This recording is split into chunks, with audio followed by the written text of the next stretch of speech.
자, 이제 모든 지표가 다시 하락으로 바뀌기 시작했습니다. 실거래 가격지수 대선 효과로 3, 4월 잠깐 2달 반짝했다가 5월에 떨어지기 시작했고, 매매 가격지수도 서울 수도권, 지방광역시 다 떨어지고 있죠.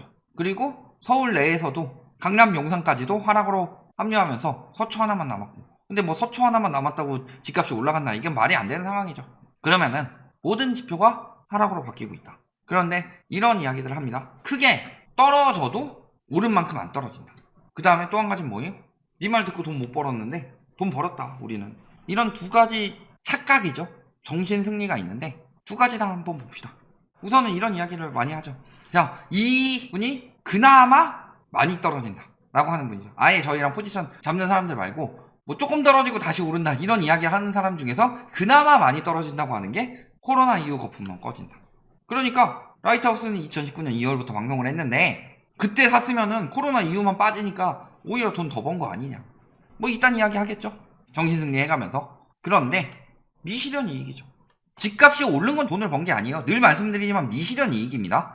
내가 5억 집을 가지고 있었는데 10억이 되었어요. 그러면 물론 자산 5억이 늘었죠. 자산도 5억이 늘고 순자산도 5억이 늘었어요. 난 부자가 된 것 같죠. 그런데 요 5억을 쓸 수가 있느냐, 늘어난 5억에 대해서. 늘어난 5억에 대해서는 쓸 수가 없다. 내 손에 들어와야 돈이죠. 그래서 미실현 이익이죠. 아직 대부분의 사람들이 미실현 이익이다. 니 말 안 듣고 샀는데 집값이 뛰었더라 난 부자 됐어가 아니라 이익을 본 게 아니에요. 아직 미실현 이익이에요. 그래서 뭐라 그래요? 토지를 샀는데 올라서 이거 된 경우 팔지 않고 있으면 이 500만 원에 대해서는 미실현 이익이 되는 거예요. 그러면 실현 이익이 얼마나 됐는지를 봐야 되죠. 그러면은 2019년에 샀으면 2019년에 보통 팔지는 않죠. 왜냐면 2019년에 팔았으면 이익 본 게 아니니까. 저희 방송할 땐 떨어지고 있었고 2019년 팔아봤자 그 뒤에 오른 거고, 떨어지다 오른 거기 때문에 그때는 이익도 안 나는 거고, 그러면 한 2020년 코로나 이후에 샀다고 하면은 보통 이익을 보려면 21년 정도는 돼야 되죠. 19년에 샀다고 하더라도 2년 비과세 생각하면 21년도는 돼야지 실현 이익을 낼 수 있는 거죠. 세금으로 다 날리고 싶으신 분들 말고. 근데 대부분들은 진짜 우리 방송 안 듣고 너네 말 안 듣고서 사가지고 올랐다, 지금도 계속 오르고 있다, 신난다 하고 있는 사람들이 팔아서 실현 이익을 냈겠느냐. 그러면 21년도 22년도에 실현 이익 얼마나 나는지 볼까요? 실현 이익 비중입니다. 무슨 비율을 낸 거냐? 음마의 경우 총 세대수가 4,424세대죠. 근데 이 중에서 21년에 총 몇 건이 거래가 됐느냐? 59건이 거래가 됐습니다. 그러면은 22년에 1월부터 7월까지 현재 12건 거래 떴어요. 그러면은 총 71건 거래된 거죠. 4,424세대 중에서 71세대만 실현 이익을 냈다. 2년 동안. 이런 식으로 생각을 했을 때 서울의 대표단지, 이 단지를 어떻게 뽑았느냐? 그러니까 서울, 그 다음에 수도권, 지방 이렇게 각각 3개의 단지씩 뽑았는데 왜 지방 대표하는 데가 부산밖에 없냐? 왜 부산만 3개 뽑았냐? 멋대로 결정하냐? 이거 아니에요? 이거 KB에 있는 선도 50 아파트에서 뽑은 거고, 그 중에서 서울에서는 유명한 거 뽑았습니다. 재건축 대표적인 거. 그 다음에 여기 계속 뜬다는 반포 서초구 하나 뽑았고, 그 다음에 강남만 있으면 안 되니까 강북의 대표단지 하나 뽑은 거고요. 수도권에 경기도 4개 단지 있는데 2개가 분당이라서 분당 2개 중에 하나만 뽑고 나머지 2개. 그리고 지방 쪽에는 부산 3개밖에 없었어요.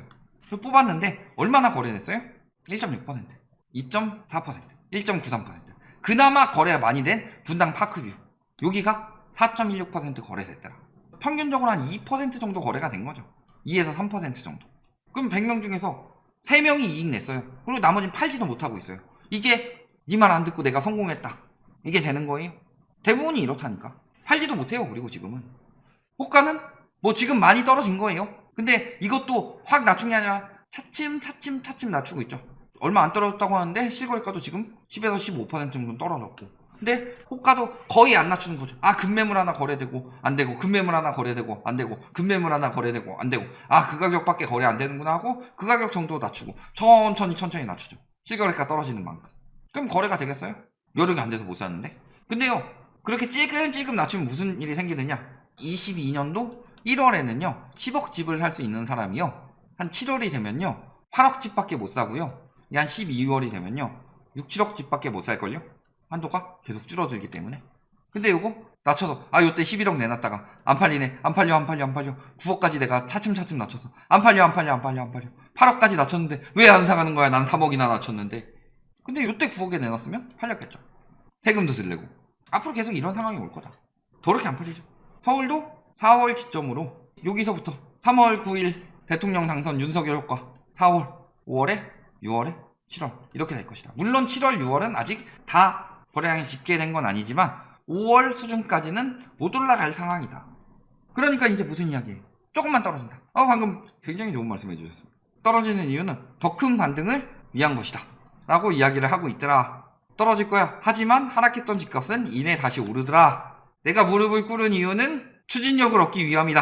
인터넷에 유명한 말이 있죠. 근데 무릎을 꿇은 이유가 추진력을 얻기 위함도 있는데 다리 몽댕이가 부러져서 무릎을 꿇었는데 추진력이 날까요? 조금만 떨어진다. 왜 조금만 떨어진다는 이야기를 할까요? 지금도 일부 지역에서 거품이 엄청 많이 껴서 그렇지 글로벌 금융위기 때 떨어진 거 이번 코로나 위기 때도 그 가격 못 올라간 지역들도 있습니다. 분당에 몇 개 단지 뭐 이런 것들 단지별로 뽑아봤을 때 어떤 단지는요 글로벌 금융위기 때 고점도 못 찍고 지금 다시 떨어지고 있어요. 나름 똘똘한 한채인데 그런 것처럼 떨어질 때 분명 단지별로는 이렇게 떨어지는데 지수가 나타날 때는 거래량이 반영되기 때문에 이렇게 나타내서 요거 가지고 속이는 거예요. 그러면서 오를 때는 뭘 가지고 이야기를 해요? 평당 가격. 떨어질 때는 지수를 가지고 이야기를 해요. 아까 이야기했죠? 실거래가 10에서 15% 정도 떨어졌다고 하는데 실제 매매 가격 지수는 얼마씩 떨어지고 있어요?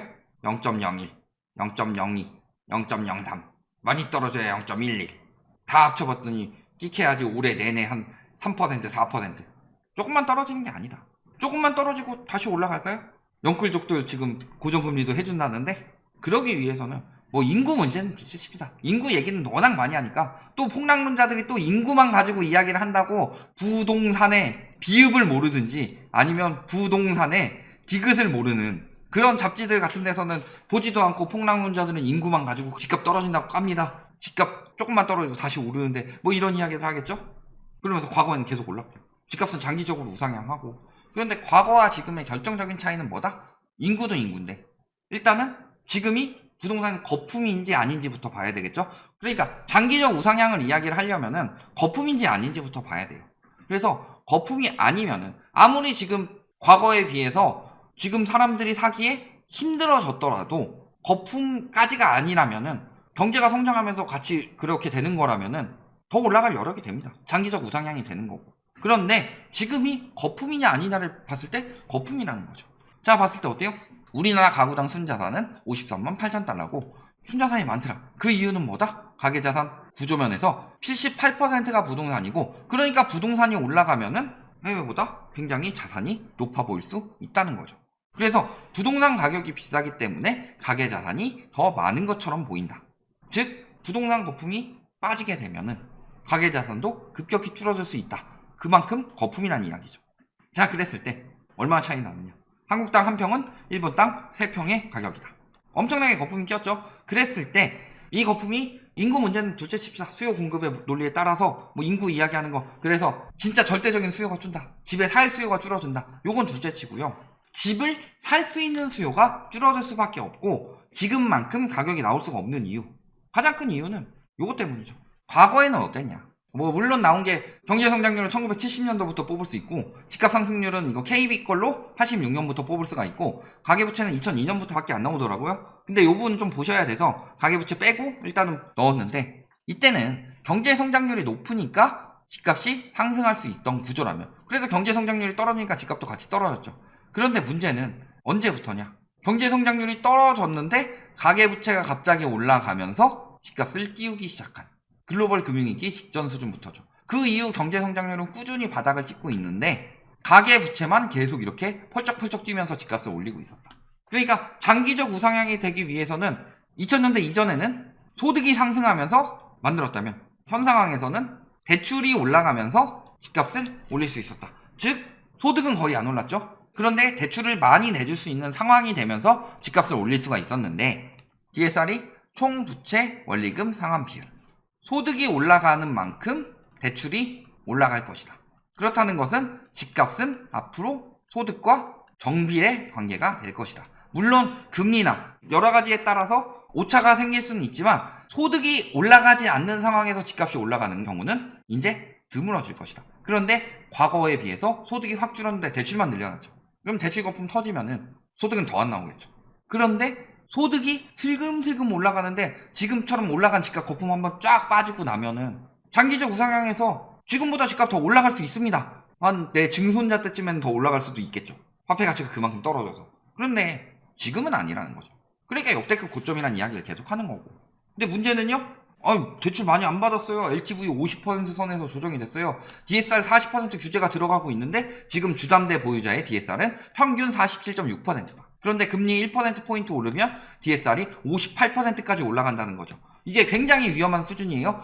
글로벌 금융위기 때 DSR은 몇 %였다? 하우스푸어의 DSR은 20%대였다. 근데 지금 58%예요. 근데 1%포인트가 안 오를까요? 이 6월에 나온 기사예요. 그러면은 7월에 빅스텝 했어요. 자, 8월에 빅스텝 안 한다고 칩시다. 안 한다고 치더라도 베이비 스텝은 밟겠죠. 9월에는요. 앞으로 남은 모든 일정에서 3%포인트까지 올라간다고 했는데 이때가 언제예요? 1.75%인데 지금 최소가 2.75 나오고 있죠. 기준금리가. 이 기사가 나왔을 때가 1.75%포인트인데 최소가 2.75죠. 보통은 3%가 기본이다.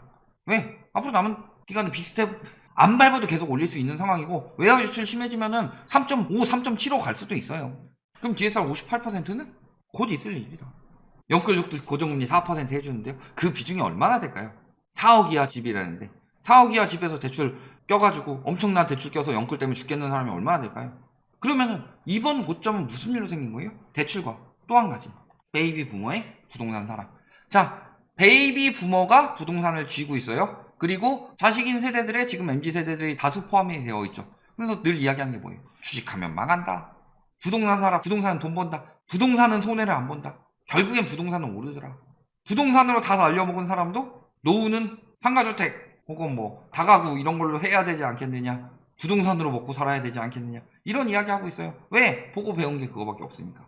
공부는 그 시기에 왜 오르는지, 그 시기엔 경제가 고도 성장하고 있던 시기니까 올랐는데 올랐던 것만 기억하고 있는 거고. 그럼 자식들한테 똑같이 교육을 해주는데 자식들이 이 시기에선 똑같겠죠? 근데 이번에 MZ세대들 붕괴되면 어떻게 될까요? 회복이 안 되면 그 자식 세대들한테 그래도 부동산이라고 이야기를 할까요? 다르지 않겠어요? 그래도 부동산 믿고 있던 세대들이 주식 한번 처음에 성장한다고 들어갔던 시기가 닷컴 버블 때 들어갔다가 폭망하고서 주식하지 마라. 주식은 망한다. 부동산만이 살 길이다라고 자식 세대들한테 전해줬는데 그 자식 세대들이 부동산에 폭등하면서 부동산에 뒤어봤는데 앞으로 그 자식 세대들한테 부동산 사서 하라고 할까요? 그러니까 일본식 침체가 온다는 거다. 결론. 자, 이제 시작입니다. 시동만 걸고 있었죠. 시동만 부릉부릉 걸고 출발은 안 하고 있었다. 왜냐면 앞에서 깃발을 띠 하고 올려줘야 출발하는데 문재인 정부에서 깃발을 올리려고 하는데 윤석열 정부에서 규제 완화하면서 깃발 못 올리게 막았죠. 그래서 한 두세 달 더 늦게 된 거다. 시동만 걸고 있었고 이제 꼭 신호가 떨어진 거죠. 그러면은 그들이 말한 대로 조금만 떨어지냐. 조금만 떨어지기에는 악재가 너무 많다. 특히 가장 큰 악재는 DSR이죠. DSR이 적용이 되면서 대출은 이제부터 집값이 아니라 소득에 비례해서 대출이 나오게 된다. 그러니까 집값만 올린다고 해서 대출이 더 나와서 집값을 더 올릴 수 있게 만드는, 이게 안 된다는 거죠. 다만 한 가지 거슬리는 점이라면 전세 가격으로 버티게 만들고 있는 건데 전세도 역시 DSR 적용시키든가 아니면 상한제를 들어가든가. 이제 깡통전세 피해 엄청나게 나올 겁니다. 그러면 어떻게 해야 돼요? 다음엔 안 나오게 해야죠. 그럼 담보가치를 넘어서는 전세금에 대해서는 중도 상환을 하게 만들고 최소 지금 대비 전세가율은 90%에서 80% 이상은 넘어야 된다. 혹은 공시가격 불만이 많으면 공시가격을 전세가격 상한선으로 정해둬라. 그러면은 공시가격 올라가더라도 불만 줄어들 거 아니냐. 앞으로 이런 호세어가 안 온다. 그런데 계속 정신승리하고 있죠. 조금만 떨어질 거다. 가지고 계세요. 당신들이 오래 가지고 계셔야지 피해보는 사람들이 적고요. 붕괴는 당신들만 당할 겁니다. 그리고요, 돈 많이 벌었다. 막상 돈 번 거 한 2, 3%다. 그 2, 3% 안에 들어가지 않았으면은 돈 벌었다고 이야기하지 마라. 돈 번 것처럼 기분만 느꼈을 뿐이다. 여기까지 말씀드리겠습니다.